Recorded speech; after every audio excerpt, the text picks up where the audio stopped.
시청자 여러분 안녕하십니까. 아주 특별한 기획을 했습니다. 우리나라를 제일 잘 사는 나라, 그런 나라를 만들기 위한 특별 기획입니다. 첫 번째 순서로 이남용 교수님, 이분은 IT 전문가, 소프트웨어 전문가이십니다. 나오시느라고 이렇게 이른 아침부터 고생하셨습니다. 네, 감사합니다. 먼저 교수님 소개를 좀 시청자분들께 좀 부탁드립니다. 네. 간략하게. 네, 먼저 우리 제가 존경하는 이상로 우리 전문위원님께서 저를 이런 좋은 방송에 초대를 해주셔서 먼저 감사를 드립니다. 예, 저도 이렇게 훌륭한 교수님 모셔서 영광입니다. 네. 저는 늘 이런 생각을 하고 그동안 정부 관료, 연구소, 대학에서 강의 연구를 이 IT 소프트웨어 분야를 약 한 43년을 했습니다. 전문가시네요. 네. 네네. 특히 미 연방 정부가 전 세계 경제 패권을 지속하고 또 군사 패권을 지속하는 전략을 백악관 중심으로 1969년도에 이 국가 전략을 만들었습니다. 그러니까 미국에서는 국가 전략으로 소프트웨어를 채택했다는 거죠. 그렇습니다. 네네. 네. 미 연방 정부의 그 전략 이름을 소프트웨어 이니셔티브 이렇게 얘기를 합니다. 소프트웨어 이니셔티브. 그렇습니다. 네. 이니셔티브라는 말은 선점하다, 주도하다, 중심으로 하다. 이니셔티브를 진다 이렇게 얘기하죠. 그런 우리가. 말씀입니다. 네네. 그래서 미 연방 정부가 전 세계 경제 패권, 군사 패권, 팍스 아메리카를 실현하고 구현하는 핵심 전략이 소프트웨어 이니셔티브 전략입니다. 소프트웨어 이니셔티브 전략. 네네. 그런데 교수님도 그러면 이제 우리나라도 소프트웨어 이니셔티브를 해야 된다 이렇게 주장하려고 하시는 거죠 지금? 네네네. 네. 그래서 제가 1979년도에 ROTC 소위로 임관해가지고 국군 정보사령부에서 군사 정보 시스템을 연구 개발하는 그런 미션을 가지고 미 국방성에 미 정보본부가 있습니다. DIA, Defense Intelligence Agency, DIA 이렇게 얘기합니다. 전 세계 이 군사 정보를 어떻게 수집, 처리, 평가, 분석, 활용 이런 거를 가장 잘하는 데가 DIA입니다. 디펜스 인텔리전스 에이전시. CIA는 이 센트럴인데. 예. 그렇습니다. 그래서 이제 국군 정보사령부가 한반도의 국가 안보 방위를 위해서 이 극동 지역의 군사 정보를 수집, 처리, 분석, 활용하는 그런 시스템을 우리 국군 정보사령부에서 제가 미 연방정부, 미 국방성과 공동 개발을 오랫동안 했습니다. 네. 아마 많은 우리 군사 정보 전문가들이 이제 무슨 백두, 금강, 뭐 이런 군사 수집 정보 자산에 대해서 많이 아마 말씀 들으셨을 텐데 그런 사업들을 제가 기획, 계획, 이 프로젝트 매니지먼트, 엔지니어링을 제가 주도적으로 했습니다. 자, 이제 교수님 워낙 유명하시니까 이제 소개하실 이력은 많으니까 그때 이제 소개를 좀 매번 해주시도록 하고 먼저 이번에 바이든 대통령이 우리나라에 왔습니다. 오자마자 찾아간 데가 삼성전자예요. 좀 깜짝 놀랐습니다. 가서 이렇게 웨이퍼에 새로 개발하는 웨이퍼, 나노 웨이퍼입니다. 이런 데 사인도 하고. 그리고 이제 기사들이 났어요. 우리가 대만의 TSMC를 따라잡는다. 삼성이 시스템 반도체 사업을 한다. 이런 기사들이 많이 났는데, 솔직히 잘 모르겠습니다. 왜 바이든이 삼성을 갔는지부터 좀 설명을 주십시오. 미 연방정부의 아까 말씀드린 군사 경제 패권 전략이 소프트웨어 이니셔티브입니다. 소프트웨어 이니셔티브가 미국에서 사실 중국으로 엄청난 속도로 이전이 돼가고 있습니다. 잠깐요. 좀 중요한데 소프트웨어 이니셔티브가 미국에서 주도하는 것들이 이제 중국으로 전부 이전이 돼가고 있다는 중국 이전이 돼가고 있다. 네네. 그럼 중국도 그렇게 생각하고 있다는 거네요. 중국 지도자들도 그 소프트웨어 이니셔티브를 해야 된다고 생각한 겁니까? 맞습니다. 그래서 중국의 네. 그 등소평, 뭐 강택민, 그 후진타오, 시진핑으로 이어지는 그 중국의 리더십이 과학 기술, 소프트웨어, IT 전문가라고 보시면 됩니다. 그 중국의 리더십이 소프트웨어 이니셔티브를 통해서 미국과 경쟁하고 전 세계 경제 군사 패권을 주도하기 위한 그런 전략을 지금 강력하게 드라이브를 하고 있습니다. 예를 한번 들어볼게요. 네. 미국의 유수한 많은 대학에 그 디파트먼트 오브 컴퓨터 사이언스 앤 엔지니어링 학과가 있습니다. 네. 거기에 교수나 학생이 옛날에는 미국 그 교수 학생이 주도였는데 한국 학생이 처음에 많았어요. 네. 지금은 현재 한국 학생, 한국 교수들이 거의 없습니다.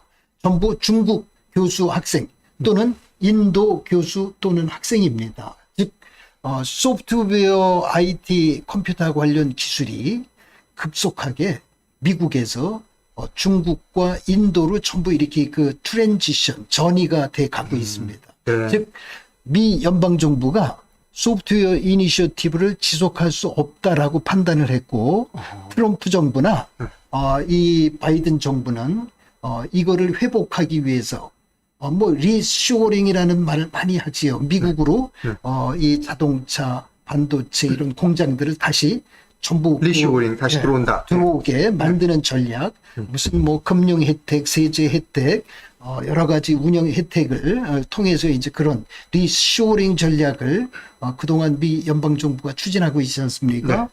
근데 이제 중요한 건 뭐냐면 소프트웨어가 지적 소유권이지 않습니까? 네. 그 인텔렉추럴 프로퍼티, IP라고는 이 지적 소유권 문제가 미국에서 중국으로 전부 이렇게 넘어가고 있습니다. 그 로열티, 네. 그 라이선스 이런 문제들이. 그래서 이제 미 연방 정부가 이 급격히 중국이 소프트웨어 이니셔티브를 하고 있기 때문에 이를 방어하고 이를 저지하기 위한 전략입니다. 그런데 왜 바이든은 삼성에 왔냐고요? 이제 삼성전자 미국이 해결을 하지 왜 삼성에 손을 내밀죠? 삼성전자는 제조 산업의 전 세계 1등 기업입니다. 2등. 1등. 1등. 예. 메모리 반도체, 하드웨어 메모리 반도체 제조 산업에 네. 베스트가 삼성이다. 우리 삼성전자와 네. 그 SK 하이닉스입니다. 네? 하이닉스. 네. 하이닉스. 예. 두 SK 하이닉스 군데지요. 두 군데. 전 세계 메모리 반도체를 가장 효율적으로 생산하고 품질과 생산성이 높은, 즉 경쟁력이 높은 메모리라는 건 기억한다는 거죠. 그렇죠. 그러니까 메모리 쉽게 우리가 워드프레스 작업하고 저장하는 것 네네. 그걸 메모리라고 그러는 거죠. 그렇습니다. 네. 삼성전자 이재용 부회장이 그 과거 3년 전에 133조 원을 투여해서 시스템 반도체 산업을 육성하겠다. 이렇게 주장했지 않습니까? 이제 시스템 반도체라는 용어가 나왔어요. 그렇습니다. 그러니까 아까 말은 메모리는 1등이라고 그러셨습니다. 네네네. 그럼 시스템 반도체는 메모리가 아닌 겁니까? 시스템 반도체는 우리가 메모리는 메모리인데 메모리는 메모리다. 네. 넌 메모리, 비메모리 이렇게 얘기를 합니다. 시스템 반도체를 딴 말로 넌 메모리 세마이 컨덕터, 비메모리 반도체 이렇게 얘기합니다. 비메모리 반도체다. 네, 예. 그거를 우리가 시스템 반도체, 네. 딴 말로 시스템 반도체를 우리가 소프트웨어 이렇게 얘기합니다. 소프트웨어다. 시스템 반도체는 소프트웨어입니까? 그렇습니다. 네. 하드웨어가 아니라 하드웨어가 아니고 소프트웨어입니다. 우리 메모리 반도체는 하드웨어잖아요. 메모리 반도체는 하드웨어입니다. 그럼 시스템 반도체는 소프트웨어로 봐야 한다. 네, 비메모리 반도체, 비메모리 반도체를 봐야 한다. 소프트웨어입니다. 소프트웨어로 봐야 한다는 거죠. 그렇습니다. 네. 아, 그 네. 이제 그 삼성전자가 메모리 반도체는 전 세계 1등이지만 네, 네. 이 비메모리 시스템 반도체 즉 소프트웨어는 전 세계 경쟁 범위에 못 들어갑니다. 네. 예를 들어서 뭐 전 세계 비메모리 반도체 시스템 반도체를 제조 생산하는 회사가 100개가 있다 그러면 삼성전자가 아마 제 생각에 50위 안에 못 들어갈 겁니다. 그래요? 그렇습니다. 즉 비메모리 반도체, 시스템 반도체는 우리 삼성전자가 매우 취약한 네. 그런 분야입니다. 근데 중요한 것은 메모리 반도체와 비메모리 반도체, 시스템 반도체 전체 반도체 마켓의 70에서 90%가 비메모리 시스템 반도체 마켓입니다. 메모리 반도체 마켓은 제 생각에 10 내지 30%가 현재 넘지 않습니다. 시장 규모가 훨씬 그렇습니다. 시스템 비메모리 쪽이 크군요. 그렇죠. 네. 그래서 이제 돈을 버는 미국의 그 퀄컴, 네, 퀼컴. 네. 그다음에 이제 엔비디아, 네. 애플, 그 인텔, 이런 모든 미국의 큰 대기업들이 전부 비메모리 시스템 반도체를 하는 네. 그런 전문 기업들입니다. 예. 그러니까 우리 삼성전자가 네. 우리 이재용 부회장께서 과거 3년 전에 이 비메모리 반도체, 시스템 반도체에 도전하기 위해서 뭐 133조 원을 지속적으로 투자를 하겠다고 했고 네. 지금 현재 투자를 하고 있습니다. 근데 이제 중요한 것은 그럼 평택에 진 게 무슨 반도체예요, 그러면? 현재 삼성이 평택에 짓는 공장은 전부 메모리 반도체 공장이라고 보시면 메모리예요? 그렇습니다. 평택이 엄청 크기 졌다고 그러는데 이제 그 메모리 중에 네. 우리가 이제 반도체 제조 산업을 크게 두 가지로 구분합니다. 하나는 그 팹리스, 패브리케이션을 안 하는, 제조를 안 하는 그 반도체 그 회사를 우리가 팹리스 이 반도체 회사다 이렇게 얘기를 합니다. 대표적인 것이 이제 팹리스가 이제 그 애플, 네. 인텔, 엔비디아, 퀄컴 등 이런 회사들이지요. 그다음에 이제 제조를 안 하는 반도체 회사라는 건 뭡니까? 제조를 안 하면 어떻게 매출이 나와요? 우리가 이 스마트폰을 제조 생산하기 위해서 네. 이 스마트폰이라는 프로덕트를 제조 생산하기 위해서는 첫 번째 이 제품을 플래닝, 계획을 수립을 해야 되고 이 제품의 컨셉, 개념을 컨셉 디벨롭먼트, CD라고 그러는데요. 개념 개발을 해야 되고 그 개념을 우리가 스펙으로 만들어야 됩니다. 명세서로. 그걸 우리가 시스템 스펙 이렇게 얘기합니다. 네. 그 시스템 스펙을 구현하는 시스템 리ኳ이먼트를 구현하는 방법이 두 가지가 있어요. 하나는 하드웨어로 구현할 거냐, 소프트웨어를 구현할 거냐. 하드웨어 전공자, 기계공학, 전기공학, 전자공학 이런 하드웨어를 전공한 사람들은 핸드폰 시스템 스펙의 요구사항을 전부 하드웨어로 구현하려고 덤비겠지요. 네. 근데 이것을 하드웨어보다 소프트웨어로 구현하면 훨씬 더 탄력적이고 효율적입니다. 네.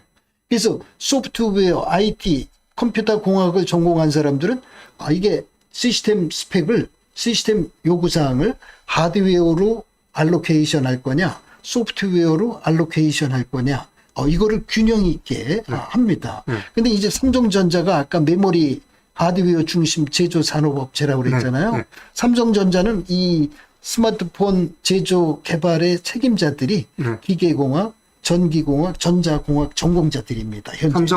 삼성의 이제 임원 이런 책임자들이 그렇습니다. 그래서 삼성은 회장님부터 말단 직원까지 철저하게 제조 산업 마인드로 완전히 훈련돼 있고 세계 최고입니다.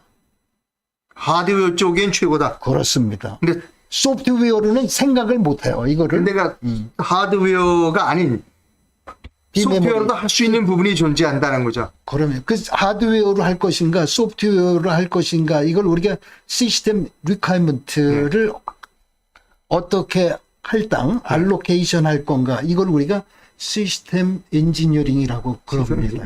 이 시스템 엔지니어링을 삼성전자는 모릅니다. 몰라요? 몰라요. 왜 그러냐면 비메모리 반도체, 시스템 반도체를 기획, 개념 개발, 설계할 능력이 없어요. 설계를 못한다? 그렇습니다. 그거를 하는 회사가 아까 팹리스 회사들입니다. 인텔, 엔비디아, 퀄컴, IBM, 애플 이런 회사, 구글 이런 회사들이지요. 이건 매우 중요한 제가 말씀인데 삼성전자가 네. 시스템 반도체를 하려면 이 시스템 엔지니어링, 소프트웨어 엔지니어링, 이 하드웨어 엔지니어링 이거 전체를 할 수 있는 그 캐파 능력을 길러야 되는데 지금 그게 안 되고 있어요. 삼성전자가 지금 그래서 삼성전자가 사실은 위기라고 보시면 됩니다. 이것을 이 타개를 해야 되는데 네. 이 타개할 그 회장님이나 아까 이 스마트폰을 제조 생산하는 그 라인에 네. 부장, 상무, 부사장, 무슨 부회장, 네. 회장님들이 마인드 자체가 하드웨어 마인드라 제조산업 마인드라 이 소프트웨어로 이 문제를 어떻게 풀 것인가가 아니라 그 고민을 못합니다. 이거는 그냥 하드웨어로 풀어야 된다. 그렇죠. 그리고 하드웨어 쪽으로 접근하고 있다. 그렇죠. 아직도 스마트폰 제조 생산의 책임자가 네. 전공자가 네. 기계공학, 전기공학, 전자공학 전공자입니다. 자, 중국은 이제, 중국은 중국의 화웨이, 화웨이. 샤오미, 네. 중국의 텐센트, 중국의 많은 그 이 회사들이 네. 이미 그거 다 간파하고 네. 책임자들이 전부 IT 소프트웨어 전공자들입니다. 미국 인텔, 아까 엔비디아, 네. 퀄컴, 네. 뭐 IBM, 구글 모든 그런 이 웹 리스트를 하는 그런 회사들, 네. 그런 회사들은 전부 그 책임자들이 네. 이 소프트웨어 그 전공자들이 주도를 합니다. 자, 이제 네. 그래서 예. 지금 중국이 네. 미국을 능가하는 소프트웨어 이니셔티브의 능력을 미국으로부터 전부 전수 받아가지고 네. 아니 전부 이 크래킹 해가지고 전부 뺏었습니다. 중국이. 네. 라이선스 로열티도 안 주고 네. 다 훔쳤어요. 뭐 그거 잘하죠, 중국이. 네. 그죠? 네. 그래서 이제 중국이 그걸 기반으로 중국의 모든 그 젊은이들이 이제 엔지니어들이 시스템 엔지니어링이 왜 중요하구나. 소프트웨어 엔지니어링이 왜 중요하구나. 소프트웨어로 문제를 해결해야 되겠구나. 그게 더 탄력적이고 효과적이고. 자, 보세요. 이 소프트웨어 리퀘어먼트가 변경이 시스템 사용자의 요구사항이 바뀌면 하드웨어 바꾸기는 어렵잖아요. 그렇죠. 네. 소프트웨어 바꾸는 건 금방 바꿀 그렇죠. 수 있어요. 리얼타임으로 바꿀 수 있어요. 그러니까 매일매일 소프트웨어 업데이트 하잖아요. 네. 그게 요구사항을 바뀌면 시스템을 바꾸는 거예요. 네. 그걸 하드웨어로 구현을 기계공학, 전기공학, 전자공학 한 사람은 하지 않겠습니까? 그건 햄스터를 핸드폰을 바꾸이죠, 뭐. 그렇게 핸드폰 되면. 버리고 다시 사야지. 네. 그래서 지금 이제 소프트웨어 능력이 소프트웨어 이니셔티브라는 것은 소프트웨어 우선입니다. 네. 소프트웨어 스마트폰을 제조 생산하기 위해서 스마트폰에 들어가는 소프트웨어가 뭐냐? 소프트웨어 주도로 문제 해결을 해 간다는 겁니다. 네. 그걸 우리가 소프트웨어 이니셔티브. 시장도 마찬가지예요. 자, 이 스마트폰의 제조 원가가 100원이라면 90원이 소프트웨어에 대한 제조 원가입니다. 하드웨어, 이거 뭐 케이스, 여기 메모리, 반도체 이런 거 다 합쳐봐야 10분밖에 안 되네요. 10불이 안 돼요. 현재. 10불이. 예. 그러면은 우리가 이 스마트폰을 제조 생산할 때 소프트웨어 중심으로 할 거냐, 하드웨어 중심으로 할 거냐. 우리 위원님 같은 경우 어떻게 하시겠습니까? 당연히 부가가치 높은 소프트웨어 쪽으로 가야죠. 근데 삼성은 어떻게 현재 하고 있습니까? 삼성은 반도체만, 사업 책임자가 누구예요? 메모리 반도체 사업 책임자잖아. 기계공학, 전기공학, 전자공학 전공자들. 그 소프트웨어를 모르기 때문에 이거를 소프트웨어로 소프트웨어 이니셔티브를 할 수가 없어요. 이 오늘 프로젝트도 교수님 말씀은 상당히 중요한, 아주 너무나 중요한 우리 말씀이에요. 대한민국을 네. 확 바꿀 수 있는 얘기를 제가 말씀드리는 거예요. 우리 삼성전자가 네. 이 회장님부터 말단 직원까지 네. 그 하드웨어 제조 마인드로 철저하게 무장이 돼 있다. 그래서 메모리 반도체는 전 세계 1등이지만 네. 소프트웨어 반도체는 할 수가 없는 거야. 될 수가 없는 거야. 네. 삼성전자가 지금 시스템 반도체를 하기 위해서 지난 15년 동안 네. 소프트웨어 전문가를 한 3만 5천 명을 그 경력자를 포함해서 뽑아가지고 네. 네. 지금 전 세계에 나와 있는 소프트웨어 소프트웨어 솔루션을 거의 다 개발하고 있습니다. 삼성전자가 지난 15년 동안 개발 투자를 했는데 네. 국내 1등하는 삼성전자 소프트웨어 솔루션 들어본 적 있어요? 우리 위원님?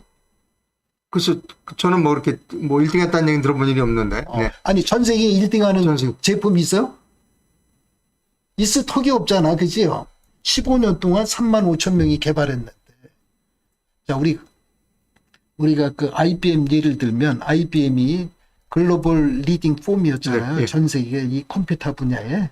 그 IBM의 왓슨 연구소 같은 경우는 엄청난 R&D 투자를 했습니다. 네.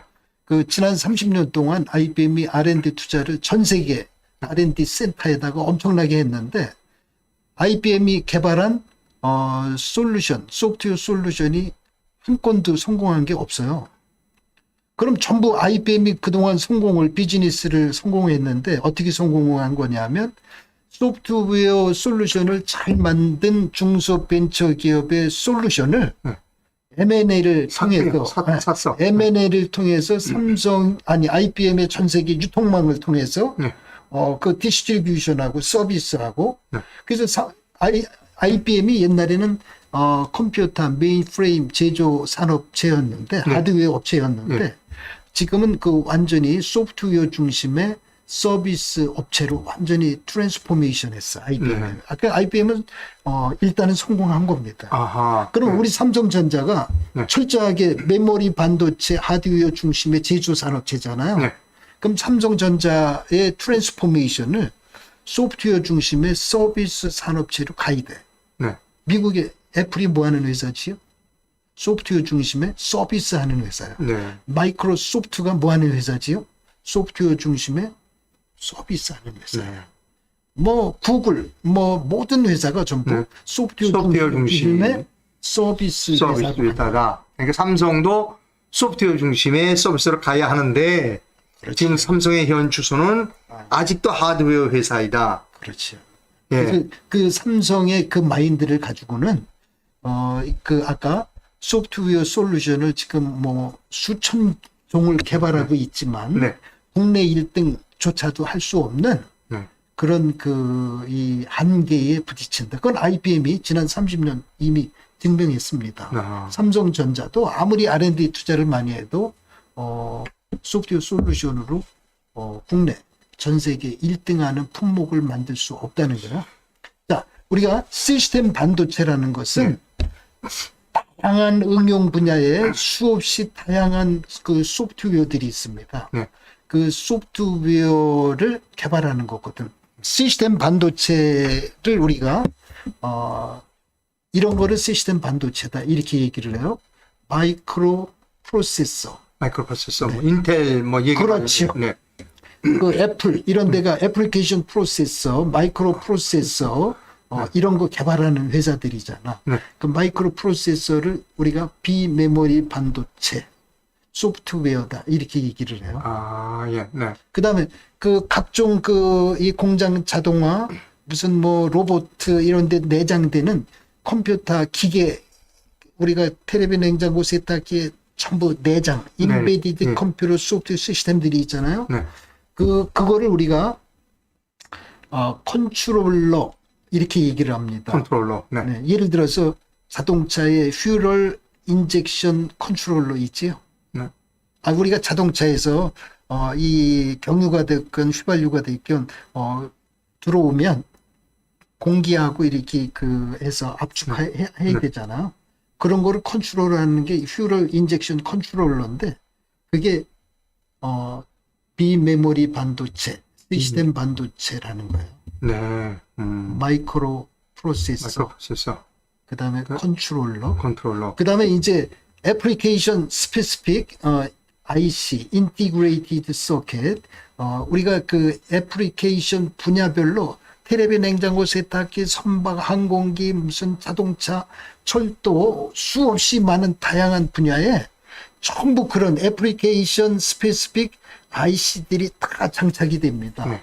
특히 우리가 제품, 서비스가 고도화, 지능화, 통합화가 되면 될수록 네.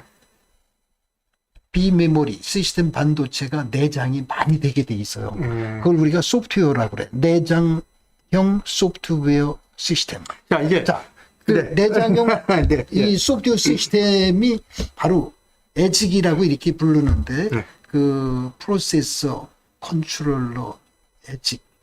그다음에 우리가 그 각종 그 라직 있지 않습니까? 그 라직 3단 논법도 라직이지요. 로직. 로직, 네. 로직. 그 로직을 우리가 딴 말로 알고리즘 이렇게 얘기합니다. 네. 우리 인간이 thinking, 이 computational thinking, 생각을 하잖아요. 네. 이 사고하는 게 전부 알고리즘인 건 아시지요. 예. 이 다익스트라라는 학자가 우리 인간이 생각하는 모든 알고리즘은 세 가지 구문만 가지면 다 표현할 수 있다.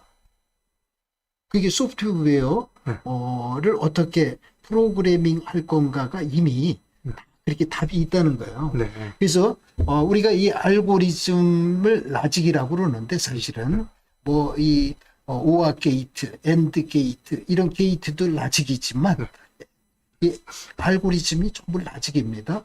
그 라직이 크냐, 복잡하냐, 단순하냐, 작으냐 이 문제이지, 그지요? 자, 이제 잠깐만요. 그래서- 교수님 이제 말씀하신 지 좀 되는데 점점 네네. 어려운 분야로 복잡한 분야로 가서 그래서 하여튼 비메모리 네. 시스템 반도체를 정확히 이해를 해야 우리가 도전할 수 있죠. 첫 번째 시간은 이걸로 이제 마치고요. 이제 두 번째 시간에 좀 더 깊이 있게 교수님에게 그래요. 그 좀 더 여쭤볼 게 많습니다. 오늘 수고 많으셨습니다. 오케이, 감사합니다.